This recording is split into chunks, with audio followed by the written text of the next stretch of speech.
আসসালামু আলাইকুম রহমতুল্লাহি বারাকাতুহু। আজকে আবার একটা নতুন ব্লগ নিয়ে চলে এসেছি ফারহান লাইফস্টাইলে। আজকের ছবিটা দেখতেই পাচ্ছ, যত আবদার সব।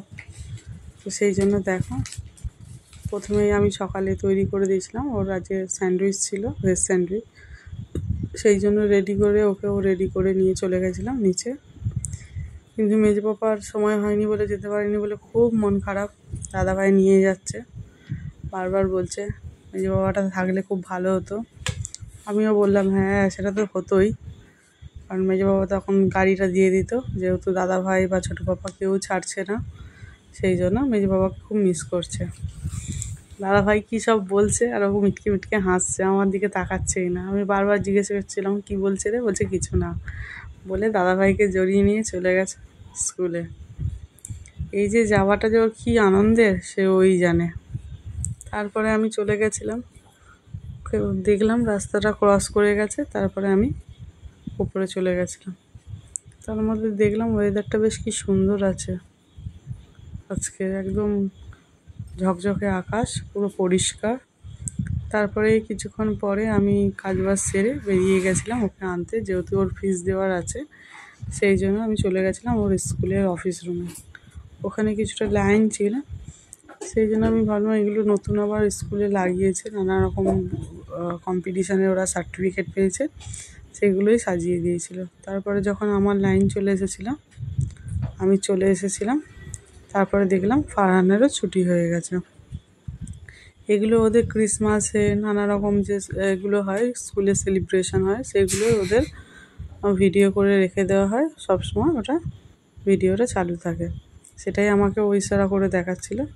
তারপরে বাড়ি ফিরছিলাম, ফিরতে ফিরতেই দেখছি টিপটিপ করে বৃষ্টি পড়ছে।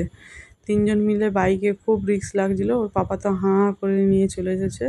বাড়িতে ঢুকতেই একদম মুষলধারায় বৃষ্টি, দেখতেই পাচ্ছ কত বৃষ্টি পড়ছে।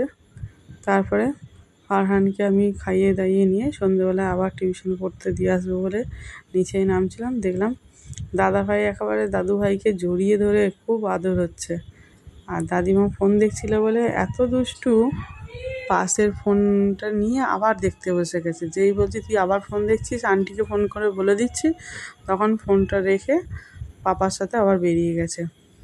বারবার বারণ করছিলাম, বাবু দাঁড়া, বৃষ্টি, বাইরে জল জমে গেছে, এইভাবে যাস না, পায়ে জলটা লাগবে। কিন্তু এত দুষ্টু, এত চালাক, এই জলটাতে পা দেবে বলেই বারবার বলছে তুমি নিচে এসো, আমি তোমার সাথে যাচ্ছি। ওপর থেকে উঠতে গেলে নাকি হুমড়ি খেয়ে পড়ে যাবো। দেখো কীরকম করছে জলের উপরে, মানে এত দুষ্টুমি। ওর পাপাও বকছে, আমিও বকছি, কোনো কথা নেই, হেসেই ফাঁস। তারপরে দেখো এত কিছুর মাঝখানে যদি এরকম করে চলে যায়, তাহলে আর মনে হয় যে বকি? তো সামনেই দেখতে পাচ্ছ একদম রাস্তা, আর আমাদের ঝিলটা পুরো সমান হয়ে গেছে। হ্যাঁ, কেউ যদি না জানে, পুরো সোজা গিয়ে একদম যদি যায়, ঝিলে গিয়ে ডুব দেবে। তারপরে খাওয়া দাওয়া কমপ্লিট করে, লোকে বলে না সঙ্গদোষে লোহা ভাসে, তো তাই হচ্ছে। দুই ভাই মিলে সোফায় বসে বসে ফোন দেখেই যাচ্ছে। আর যে হ্যাঁ রে, তো নিজের সবটা তো খারাপ করেছিস ফোন দেখে দেখে, আবার দাদু ভাইকেও তৈরি করে নিচ্ছিস তোর মতন করে। একজন দেখছিল ওয়াজ, আর একজন খেলছিল গেম, আর দুজনে একদম হেলান দিয়ে বসে আছে। আর যেই দেখেছি আমি ভিডিও করছি, অমনি ফোনটা রেখে উঠে পালাচ্ছে, এত দুষ্টু। তারপরে রুমে এসে টক দই খাবে বলেছি, ও নিজে বলছে দাঁড়াও আমি একটা রেসিপি করছি, তুমি ভিডিওটা বানাও, সবসময় তুমি নিজের ভিডিও বানাও, আজকে আমার রেসিপিটা দেখো বলে বারবার আমাকে বলছে। প্রথমে একটু চিনি নিয়ে নেবে, তারপরে এর মধ্যে দিয়ে দেবে কিছুটা পরিমাণে টক দই, ঠান্ডা ঠান্ডা দেবে, তাহলে খেতে ভালো লাগবে, গরম দিলে একদমই ভালো লাগবে না। এমন দুষ্টু ছেলে।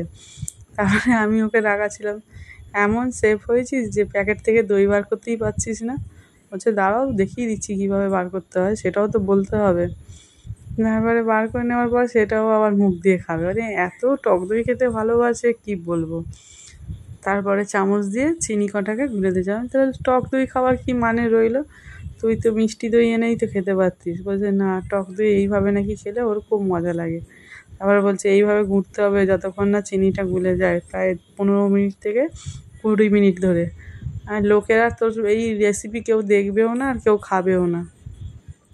যে তুমি জানো এই রেসিপিটা তুমি ছেড়ে দেবে, আমার মিলিয়নস ভিউজ হয়ে যাবে, মিলিয়ন সাবস্ক্রাইবার হয়ে যাবে। রাতে বলছি তাড়াতাড়ি ঘুমিয়ে পড়, কালকে স্কুল আছে, কোনো কথাই শোনে না, শুধু এই করেই যাচ্ছে। তারপরে অনেকক্ষণ পরে বললো দেখো আমার টক দই রেডি হয়ে গেছে। তো এই ছিলই পুরো সারাদিনের ব্লগটা। কেমন লাগলো পুরো ভিডিওটা জানিও বন্ধুরা। ভালো লাগলে চ্যানেলটি সাবস্ক্রাইব করে পাশে থাকবেন। আবার দেখা হবে নেক্সট একটা এপিসোডে। ততক্ষণ ভালো থাকবেন, সুস্থ থাকবেন। টাটা বন্ধুরা।